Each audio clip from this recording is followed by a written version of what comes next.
सत श्री अकाल, नमस्कार, आदाब। पंजाबी रेडियो और पंजाबी टीवी यूएसए देख और सुन रहे सभी साथियों का स्वागत है इस समय के विशेष programme beyond the headlines with Mandeep Punia में। हर रोज की तरह प्रोग्राम में पूनिया जी का साथ होता है और देश विदेश के साथ जुड़ी हुई अहम खबरों पर बातचीत होती है। सबसे पहले करते हैं पूनिया जी का प्रोग्राम में स्वागत। बहुत बहुत स्वागत है पूनिया जी। जी नमस्कार, सत श्री अकाल, आदाब। नमस्कार, सत श्री अकाल, आदाब। रुख खबरों का सबसे पहले करें तो आज हम बात यूक्रेन रशिया की करेंगे। यूक्रेन ने रूस के ऊपर सबसे बड़ा ड्रोन अटैक किया है। ये हम क्या देख रहे हैं, एक तरफ तो सारे G7 में इकट्ठे नजर आते हैं, वहां पर हम यूक्रेन के भी प्रमुख को देख रहे थे, लेकिन ये कब टलने का नाम ले गए ये सारा कुछ? देखिए, शायद मेरे को लगता है कि यूक्रेन को ये लग रहा है कि अभी निपटारे का समय चल रहा है दुनिया भर में। एक निपटारा तो होके हटा ईरान और अमेरिका का, तो शायद उनका भी कोई निपटारा हो जाए। निपटारे के लिए मुझे लगता है कि यूक्रेन ने स्टेप लिया है कि दुनिया भर की आई बॉल्स उनकी तरफ दोबारा जाएं। यूक्रेन ने बहुत बड़ा हमला रशिया के ऊपर किया है। रशिया के डिफेंस मिनिस्ट्री के मुताबिक तकरीबन 1000 ड्रोन और 4 क्रूज मिसाइलें रशिया के ऊपर छोड़ी गई थी और 200 ड्रोन तो मॉस्को की तरफ छोड़े गए थे, जो कि रशिया की राजधानी है। यूक्रेन के राष्ट्रपति व्लादिमीर जेलेंस्की ने कहा कि हम यह युद्ध नहीं चाहते थे, लेकिन अगर यूक्रेन जलेगा तो मॉस्को भी जलेगा। इसके अलावा जो साउथ रोस्तोव इलाका है, वहां पर भी एक ऑयल डिपो के ऊपर धमाका हुआ है, जिसके कारण वहां पर एक व्यक्ति की मौत भी हुई है। जो ऑयल रिफाइनरी का जो ढक्कन वगैरह वो विजुअल आपने देखे होंगे कि बहुत ऊंचे तक उस ऑयल रिफाइनरी का जो ढक्कन है वो गया है। रिपोर्ट्स के मुताबिक एक शॉपिंग सेंटर में भी आग लगी है उसके पास ही, और ड्रोन के जो मलबे हैं वो रिहायशी और व्यावसायिक इमारतों के बीच में भी देखे गए हैं। तो खैर, अभी मॉस्को में हवाई अड्डों पर कुछ समय के लिए फ्लाइट्स के लिए रोक लगाई गई है, और शहर के अलग अलग इलाकों में आपको धुएं के गुब्बार वाले विजुअल्स वीडियोस दिख रहे होंगे। सबसे ज्यादा भयानक तो वो रिफाइनरी वाले विजुअल्स थे, जहां ऑयल रिफाइनरी के ऊपर जो हमले हुए हैं उसमें जो दूर दूर तक जो धुएं की परतें थी वो दिख रही थी। खैर, जेलेंस्की ने कहा है कि ये हमला पिछले हफ्ते जो कीव पर रूस की जो कार्रवाई थी उसका बदला लिया गया है। रशिया ने जो कीव के ऊपर जो हमला किया था उसको लेकर उन्होंने बताया है। खैर, यही है कि मेरे को लगता है कि 2023 के बाद अब हम देख रहे हैं कि 3 साल 2022 सॉरी मैं 2022 के बाद अगर देखें तो लगातार 4 साल हो चुके हैं इस जंग को। हालांकि 2023 के बाद आप देख रहे हैं कि रूसी राजधानी के ऊपर ड्रोन हमले लगातार करता रहता है यूक्रेन। तो दोनों अब मुल्क हैं, शायद ड्रोन उसके ऊपर ही शिफ्ट हो रखे हैं। G7 जो मुल्क थे उनसे भी बातचीत हुई। अब जैसा आपने कहा कि G7 मुल्कों ने तो यूक्रेन को मदद देने का ऐलान किया था। इसमें ये कहा गया था, G7 देशों ने कहा कि यूक्रेन को ज्यादा एयर डिफेंस सिस्टम, इंटरसेप्टर और लंबी दूरी के हथियार दिए जाएंगे। तो लंबी दूरी के हथियार में बेसिकली बैलिस्टिक मिसाइल्स की बात थी।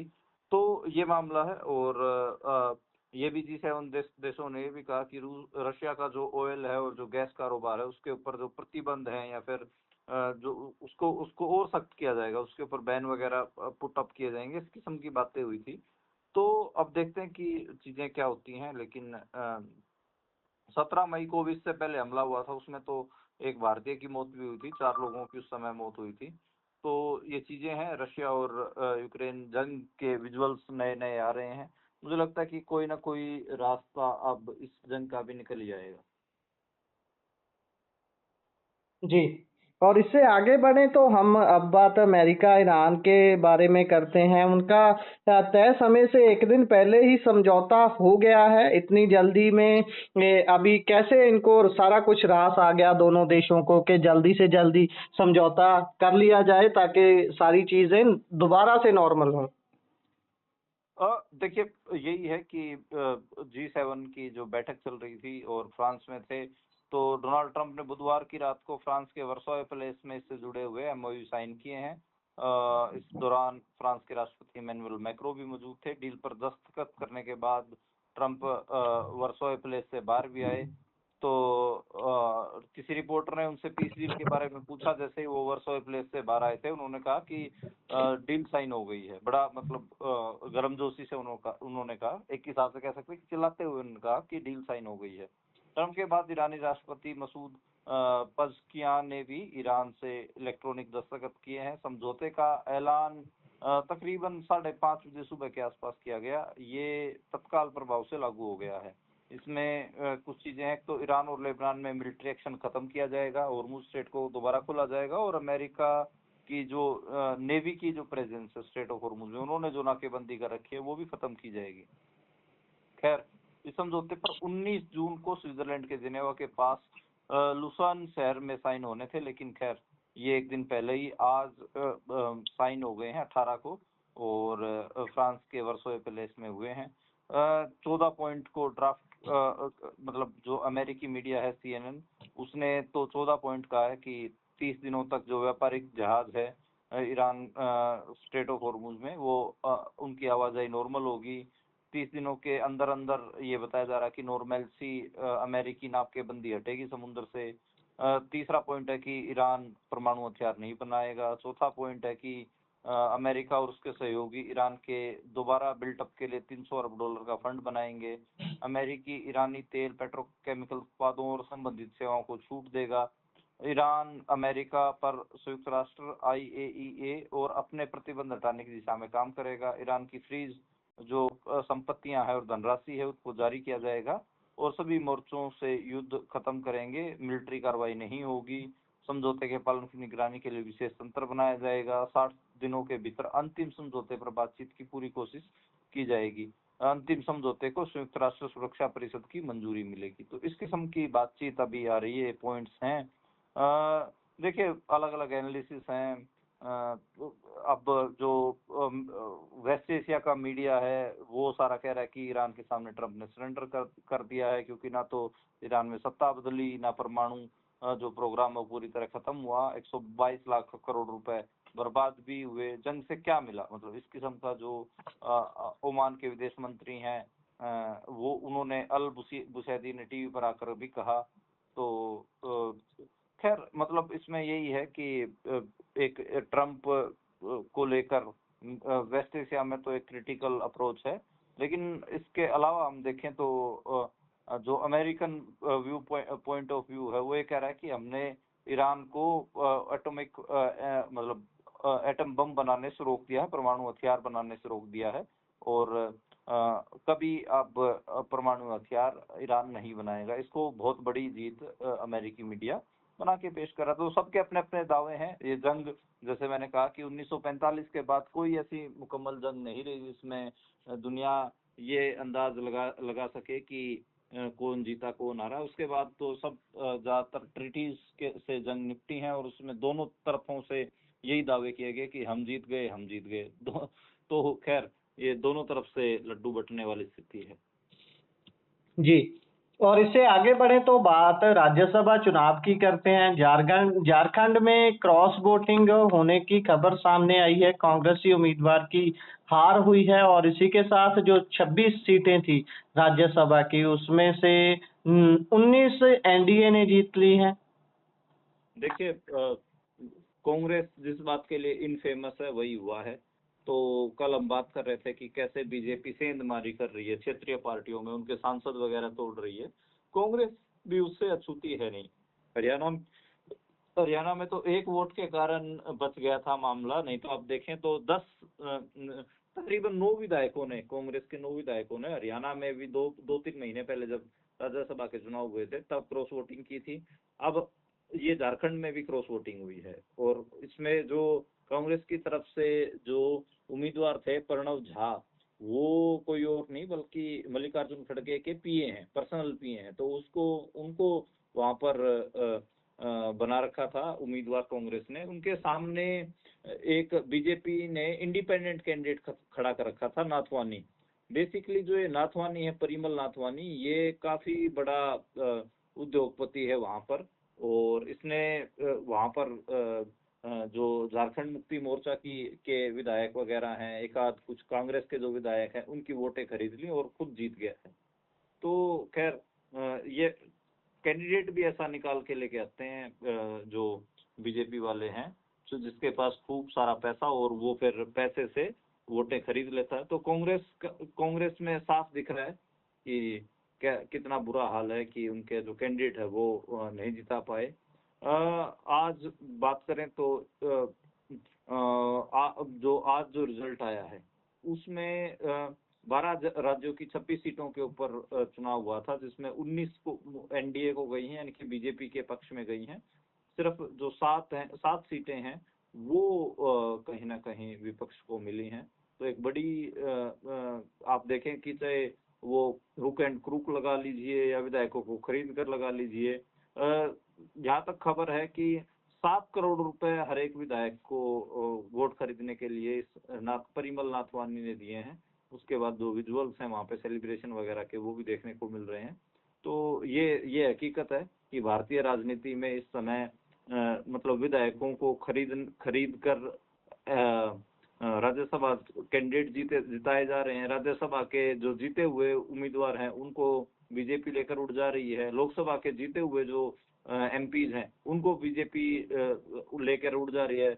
बड़ी बड़ी क्षेत्रीय पार्टियों को बीजेपी तोड़ दे रही है। तो भारतीय राजनीति में क्या कहें इसको, बाजार का दौर चल रहा है। बोलियां लगती हैं एमएलए एमपीज की, जिनको आप और हम वोट देकर भेजते हैं विधानसभा में या लोकसभा में या राज्यसभा में, वो सब पैसे के अपना मोल लगवाते हैं और फिर इधर उधर अपने पाले बदलते रहते हैं। तो ये स्थिति इस समय भारतीय राजनीति में देखने को मिल रही है।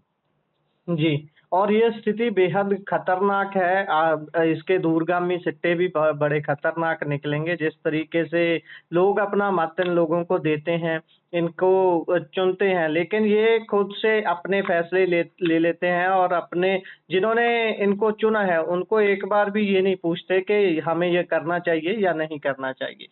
आगे बढ़े तो राम मंदिर के चढ़ावे की चोरी का जो मामला है, उसकी जांच का आदेश योगी ने दिया था, लेकिन योगी नाथ खुद कल अयोध्या में आ रहे हैं शायद। देखिए, राम मंदिर के चढ़ावे की चोरी को लेकर पूरा विवाद चला ही हुआ है। अब तो हालांकि आज मैं देख रहा था कि इंडियन मीडिया में इसको लेकर कोई भी खबर नहीं थी।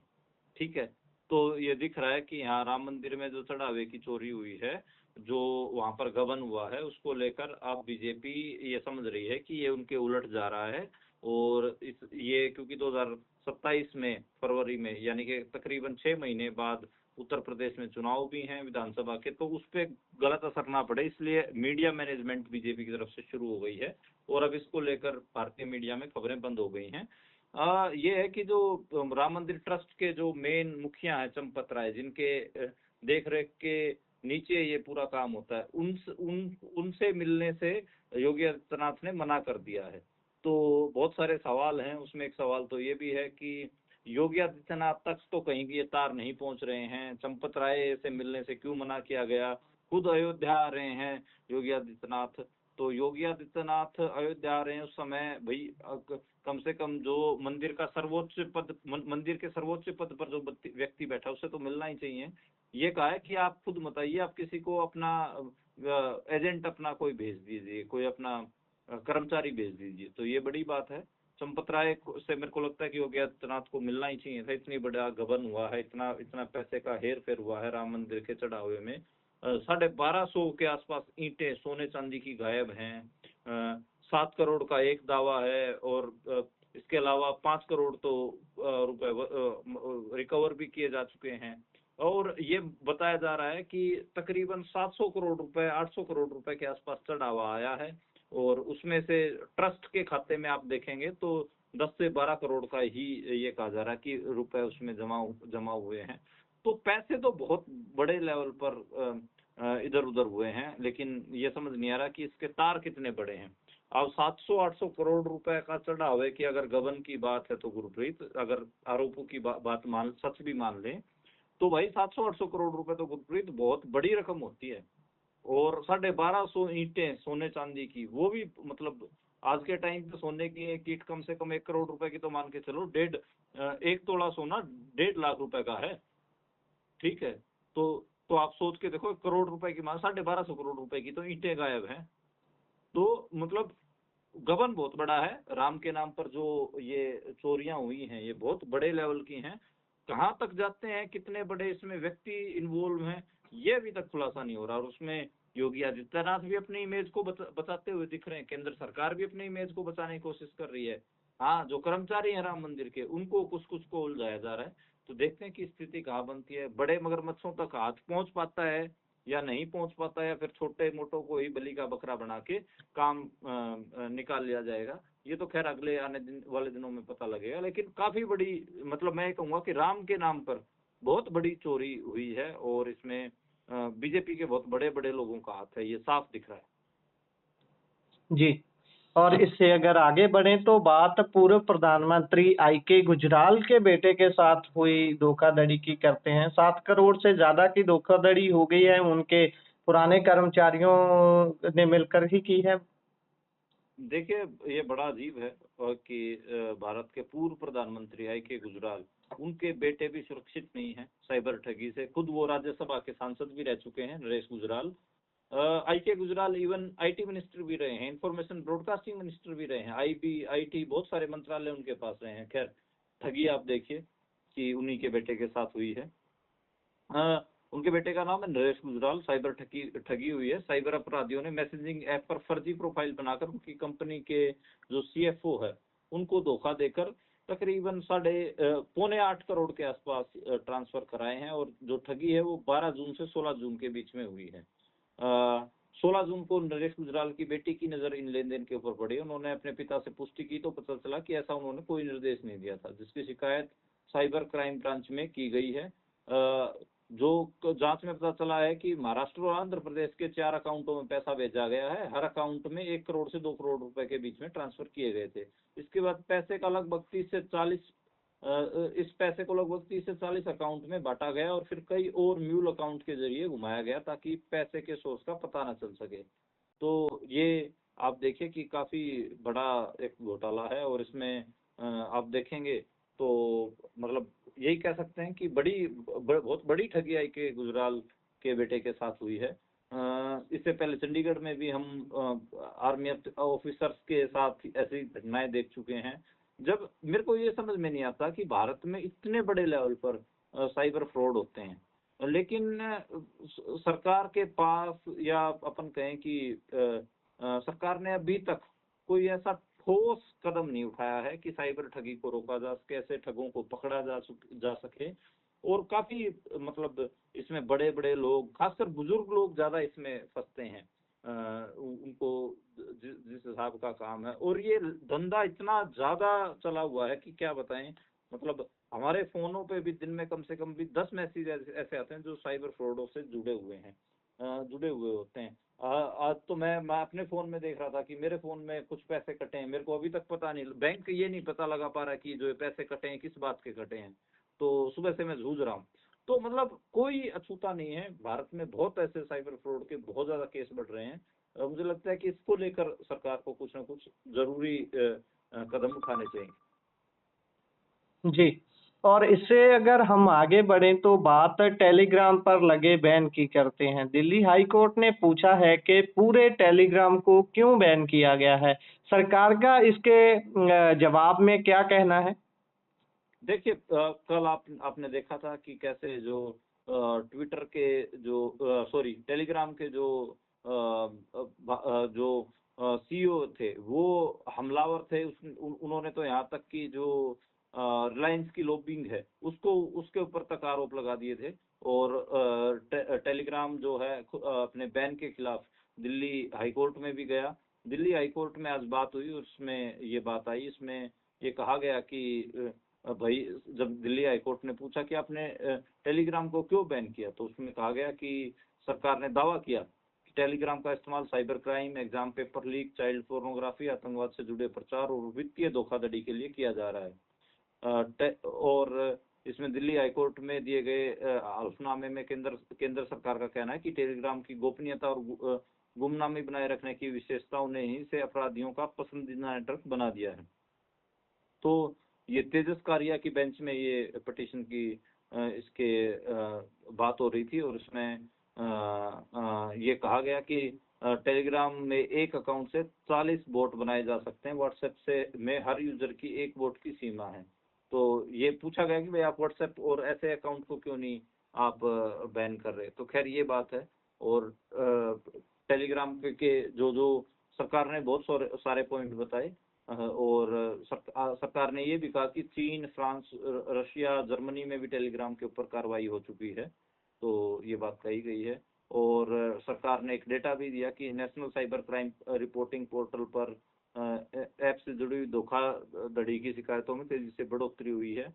उन्होंने कहा कि अकेले 2025 में 3.25 लाख से ज्यादा शिकायतें दर्ज की गई, जिसमें 3,000 करोड़ रुपए की धोखाधड़ी की बात है।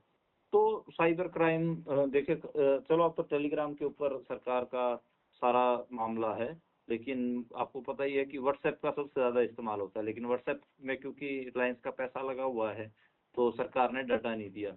हाँ, जो व्हाट्सएप का जो डाटा है वो तो बहुत हैरान करने वाला। तकरीबन 70,000 करोड़ रुपए की ठगी व्हाट्सएप के द्वारा की गई है। इसमें तो टेलीग्राम से सिर्फ 3,000 करोड़ रुपए की ठगियां हुई हैं भारत में एक साल के अंदर।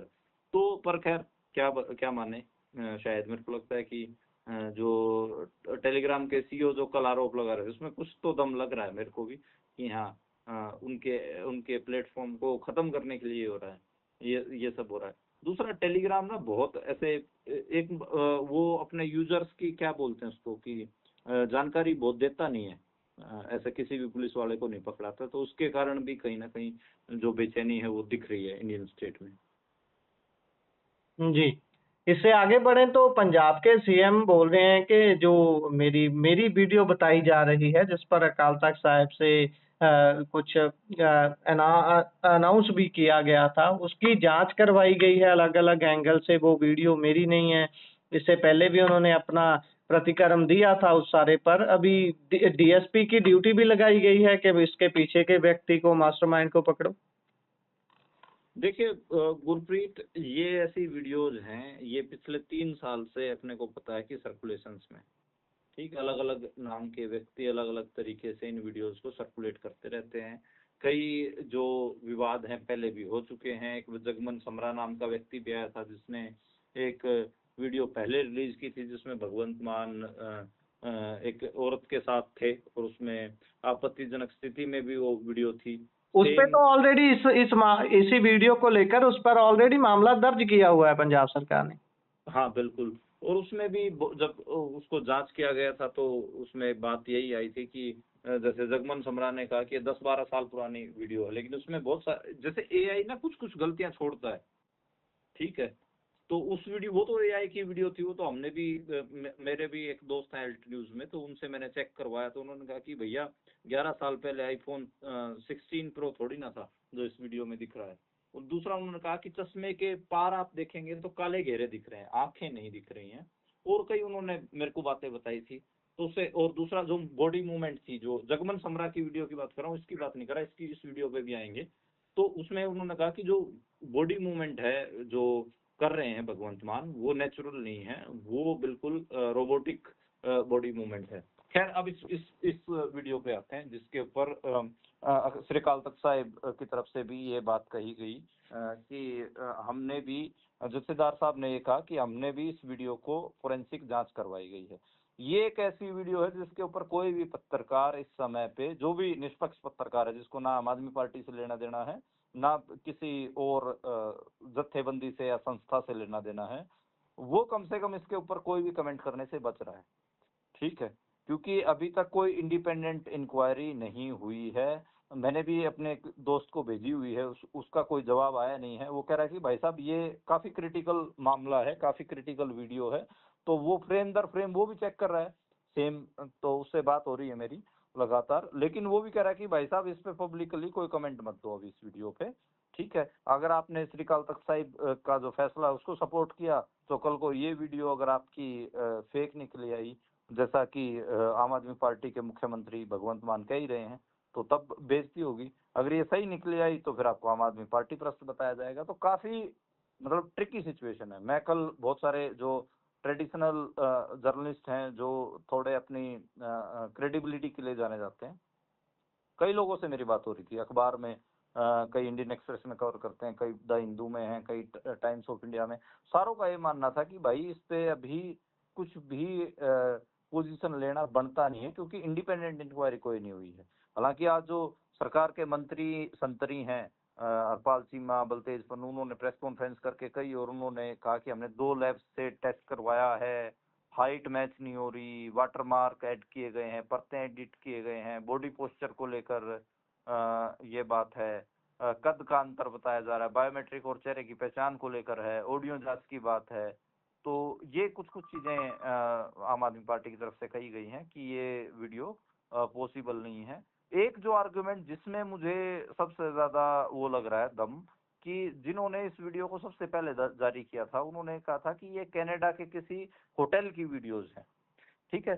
तो मुझे सबसे ज्यादा ये बात हुई कि यार कनाडा के किसी होटल के कमरे में, ठीक है, गुरु साहबों की फोटो, साहिबानों की फोटोएं कैसे हो सकती हैं। तो ये मेरे दिमाग में एक सवाल जरूर आया था। और ये जो मतलब जो पूरी लॉबी थी, ये तो खैर अब इशू उठ गया है। 6 महीने पहले आप ध्यान करिए, गुरप्रीत पंजाब के कम से कम भी 20 पत्रकारों को वीडियोज भेज के कहा गया था कि आप अपने प्लेटफॉर्म से जारी कर दीजिए। अब कई लोगों को मैं जानता हूँ, हमारे भी एक सर्कल में एक पत्रकार है, उनको भी ये वीडियो भेजे गए थे, कहा गया था कि आप अपने प्लेटफॉर्म पे चढ़ा दो भगवंत मान का नाम लेके, तो उन्होंने मना कर दिया था। तो ये मतलब क्योंकि चुनाव नजदीक है, 2027 फरवरी में पंजाब में चुनाव होना है, और बेहद भी एक बड़ा इशू रहा, इमोशनल इशू है। और अगर इसमें मतलब काफी अपन कहें कि काफी राजनीति हो रही है। सुखबीर बादल ने तो आज यहाँ तक स्टेटमेंट दिया है कि जो नया बेदबी कानून पंजाब सरकार लेके आई है, उसी के तहत भगवंत मान के ऊपर कार्रवाई होनी चाहिए। तो बहुत स्थिति अभी क्रूशियल है। अगर इस वीडियो में 1% भी सच्चाई है, तो मुझे लगता है कि भगवंत मान क्या आम आदमी पार्टी का मतलब बहुत बुरा हशर भगवंत मान का होगा पंजाब में। तो यही है कि अभी बहुत जो भी थोड़ा न्यूट्रल किस्म का व्यक्ति है, वो इन वीडियोस के ऊपर कोई भी स्टैंड नहीं ले पा रहा, कोई भी स्टैंड। हालांकि बहुत सारे पत्रकारों को मैं सुन रहा हूँ, बहुत सारे लोगों को, मतलब पहली बार ऐसा हुआ है कि हर कोई छोटा बड़ा कोई भी व्यक्ति हो, कुछ भी इन वीडियोस के ऊपर बोल रहा है, उसको हम ध्यान से सुन रहे हैं। इस वजह से सुन रहे हैं कि लोग क्या क्या इसके ऊपर बातें बना रहे हैं, क्या क्या व्यू बन रहा है, कहाँ कहाँ से प्रोपेगेंडा हो रहा है, कहाँ कहाँ से रियलिटी है, ये सारी चीजें टेस्ट करने की बहुत पेशेंस का काम है। और आखिरी तक मुझे लगता है कि जब तक इंडिपेंडेंट इंक्वायरीज नहीं हो जाती, तब तक हमें इससे बचना चाहिए। जितना मेरे को आइडिया है, मैंने खुद भी इसको जो अपना वीडियो एडिटर होता है उसमें जैसे मैंने फिल्मोरा वीडियो एडिटिंग एडिटर में खोला, फ्रेम दर फ्रेम मैंने भी कुछ चीजें चेक की, मुझे भी कुछ चीजों पे शक हुआ। तो मैं भी मतलब यही है कि अपने ओपिनियन इसके ऊपर रिजर्व रखे हुआ हूँ अभी भी। इसी के साथ प्रोग्राम का समय यहाँ समाप्त होता है। आप जुड़े जानकारियां साझा की, बहुत बहुत धन्यवाद। धन्यवाद।